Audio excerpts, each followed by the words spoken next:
Greetings, everybody. I'm going to do this video in two parts. For those with the short attention span, you'll get your nourishment and you'll go. For those who can handle the truth, you're going to stay until the very end. Blessings and greetings to you all. Now, I'm going to talk about Jamaica and Jamaicans. Understand that Jamaica is a landmass and the people in it are called Jamaicans. So we're not talking about the land, and we're not talking about all the people. So there might be generalizations because this is not a thesis. So I'm just making my point, and in doing that, I might generalize, but I want you to know that I understand that there are wonderful Jamaican people around the world. There are wonderful Jamaican people on that land space. Now let's start out this way. When you look at Jamaica and Jamaicans, when you hear Jamaica, it draws attention to those who hear that word. Okay. When you look at a tiny island, a dot on the map or on the globe, you have to ask yourself, what is it about this place that produces such incredible change agents? A tiny island with the fastest man alive and the fastest woman. A place where something like the spelling bee got infiltrated because a Jamaican went and won. I mean, I could spend this time just going over the great accolades about Jamaica and Jamaican people. Usain Bolt, his name is legendary. I was watching a movie recently, and it was a court case, and the prosecutor was saying, well, the defense attorney was saying to the prosecutor that a crime was conducted, and it was conducted in a time span that only Usain Bolt, the only man on earth, could run that distance. And when that part came up, I said to myself, wow, this tiny island. Now, if you want to know about people with legendary status, start with Jamaica. Um, you have great people and famous people from all race, all parts of the world. But the little tiny island of Jamaica produced so much. You know how they say lightning never strike three times in the same place or twice in the same place? When it comes to Jamaica, that's a lie. Because the world knows Bob Marley. The world knows Usain Bolt. The world knows all these people. And the truth of the matter is they are Jamaicans from the past and the present who continues to go in other parts of the world and, you know, turn heads, smash records, make changes that surprises the world. So in that little place, some blessings are there. There's so many people, roots, seeds that wait to burst out of the ground. So many raw talent, unprecedented. This is the same Jamaica we're going to talk about in the second part. Now, in the midst of all that greatness, there is a kind of spirit that dwell there that is destructive. A certain energy that's nourished and nurtured in that space that is terrible. No, I just told you the awesome people we produce and how these ones have gone and represented us in the greatest light. And the very same people who see this and even take it for granted, it's like nothing to them. You're an artist and you're a great artist and they love you, but they don't respect you until another body outside of Jamaica acknowledge you. You're a great actor. You're a great carpenter. Whatever you are, as it relates to greatness, you better rely on foreigners to acknowledge it before they fully embrace you. And even after you are embraced and celebrated, with the pots and the pans knocking in the street, these are the same ones that can't wait to drag you off some pedestal that they put you on and burn you.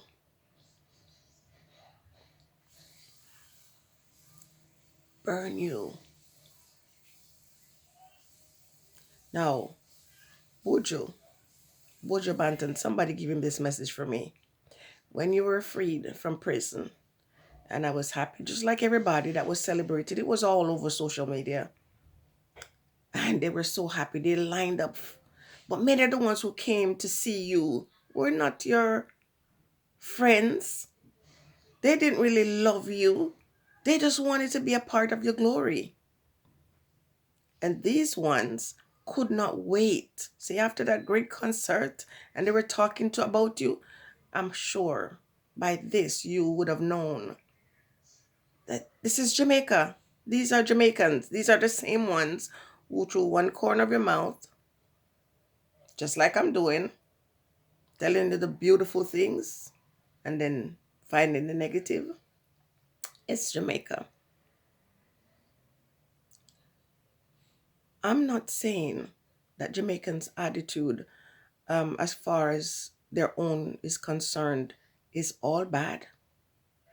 And I'm not saying that you should get a pass because you're famous or because, you're loved. That's okay for people to put you in your place and to chastise you when it's necessary. But there's no loyalty with them. There is no loyalty. There's no loyalty in the household. There's no loyalty in the community. There's no loyalty in the country. There's no loyalty at the end of the stream, and there's no loyalty at the end. On the backside, there's no loyalty. I said, Buju, when you were freed, that if you thought that the ones who put you in prison were your enemies, think again. The ones you are in the midst of, they are your true enemies. These are the ones who sold you out. They're the ones who sold out our people in Africa. They're the ones who are selling us out now. See, in the past, they used to sell you out privately, but they show you. They show you themselves standing with the enemy and say, what can you do? Look at me. They sold out Marcus Garvey. And he was so well respected and generally feared by individuals who saw what he was able to do to push a movement that would allow African people to now have the same position as Indian and Chinese. That's what Marcus Garvey was doing. Black folks would have been that forerunner, but they got no loyalty. They are for sale. And again, I didn't say everybody, but a huge majority of our people are for sale. They cannot be trusted. You ask, why does this thing happen to us? Oh, poor me, poor us. Poor us? No one could have penetrated any of our border unless there was a traitor in our midst. And that nature, that's a true quality of many Jamaicans. I didn't say all, many. Now I could try to bring it over to the race and say the race, but I'm talking about Jamaica today. It's scary. It's scary to see how someone can love you this minute, and the very next minute, they're the ones rounding you up to hand you over to your enemy. In the midst of celebrating you, they're picking like devils, waiting, waiting to pounce upon you. It's scary as it's scary. It's scary. Folks say to me, why don't you do more lives? Why don't you do more content? I love your stuff. You know, I get a little highlight, and I'm telling the truth. One of my brethren, fellow rapper crapper, you know, you're my brethren, rapper crapper, uploaded a video of mine once, and it was getting a lot of views. I mean, you know, rapper is a genius. If you want your video to go viral, ask rapper to upload that. It was going crazy. But what was most frightening for me, unlike some people who love attention, is when I saw those comments going up and a lot of people were receiving the message that I was giving. But when I saw the venom that was coming out of a few, the few made it look like it was millions. The tirade, the insults, the disrespect. It was frightening. And so I have chosen over the years to have a limited presence on social media. Not because of other people, but because of Jamaicans. Because they can come out, and while they're celebrating you, you'll still find some to come out that will destroy you with their tongue. And if you say something that they don't understand, because they're not very open-minded, and you know, some of them are logical thinkers, and some of them are not able to think in abstract ways. And so when people try to communicate with them, knowing that these social platforms don't belong to us and we are allowed to bore them, and so when you try to share something without coming out and being 100% point blank, you better know that they're going to run with it, and they're going to seek to tear you down. The very lip that say I love you is the very lip that says I hate you. The very lip that say I'm glad you're free is the very lip that's saying I can't wait to put you in bondage. I wait to see you in bondage. The greatness and the lowness is real. When I see my Jamaican presence on social media, some of it is entertaining and some of it is low down disgusting and embarrassing. And if social media ever got cancelled, it would be cancelled because of Jamaicans. The very reasons why we love you is the very reasons why some of us feel ashamed. No, I'm never afraid to declare my Jamaican status. But I know people who are embarrassed because of some of you. So now, Bojo, you are not a scapegoat. You are now the one that dump inside because you dare to share an opinion that was not popular. They're gonna dump on you. I told you that if you thought the enemy was the ones who locked you up, you are mistaken, because the enemy is where you are. All the great ones that went there had to run away and seek refuge with the ones who first persecuted them. They found peace in the land where people first prosecuted them. That's Jamaicans for the most part. They don't love you if you're progressive.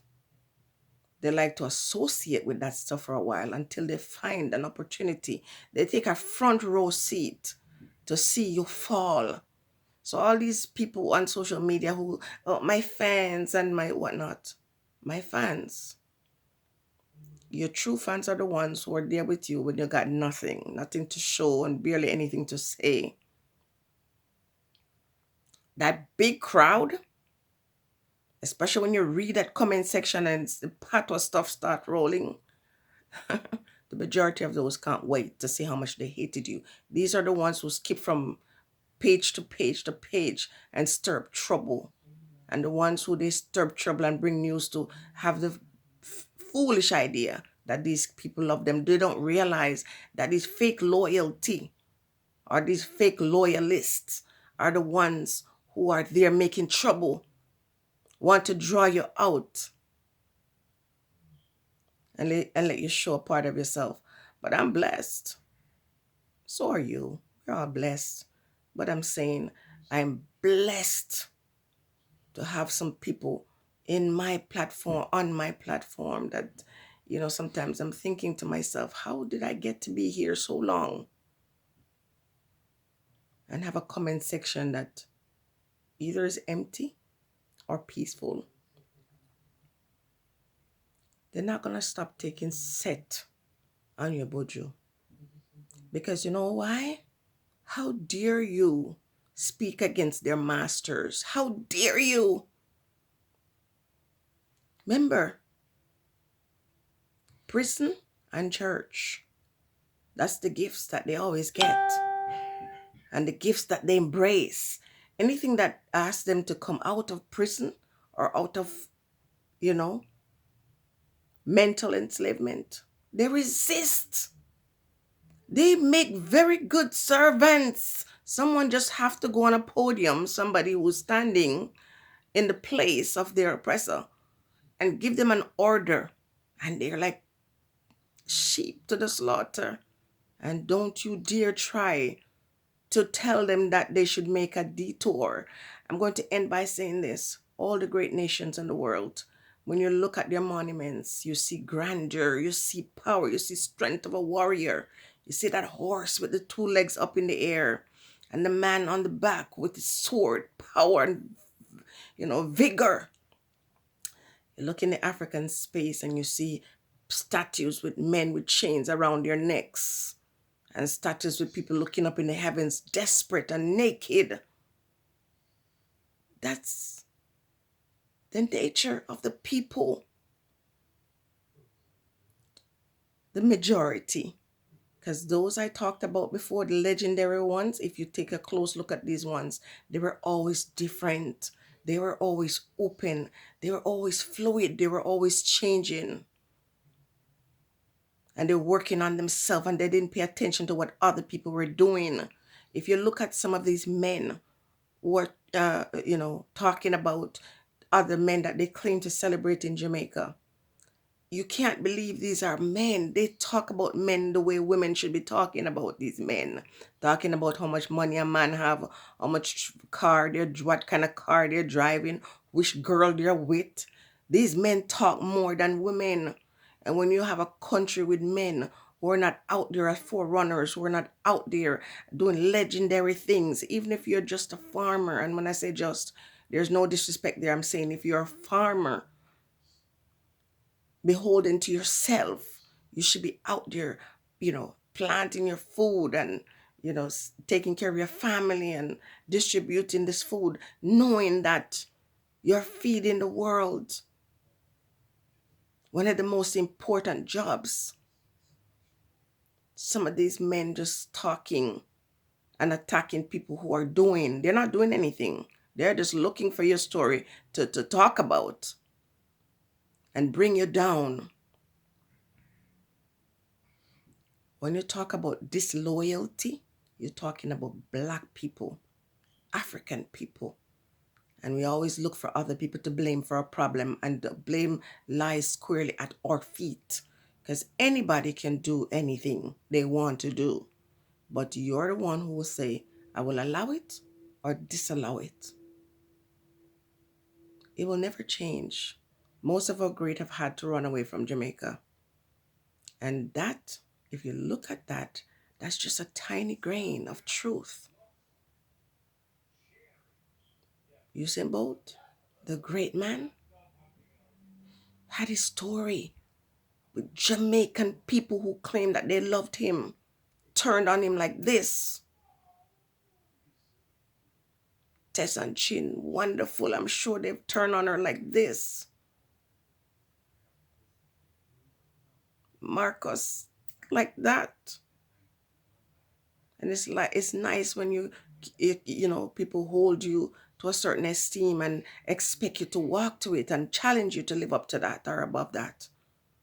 But when it comes to just being people who just hate to see their own people do well, who hate to see that you have a mind of your own, their own. If you got a mind of your own, you're public enemy number one, because they want you to be like this flock, this herd. You know, they have the herd mentality. You know, gang up on this one here, pretend to celebrate this one. So when you're a person of esteem, not that someone esteem you, but you esteem yourself, don't wait for these praises, these accolades. Don't wait for that, because they're not real.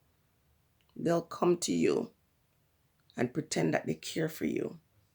And in the meantime, if someone takes them aside, you are worth a piece of silver. So there's a greatness in many of our people.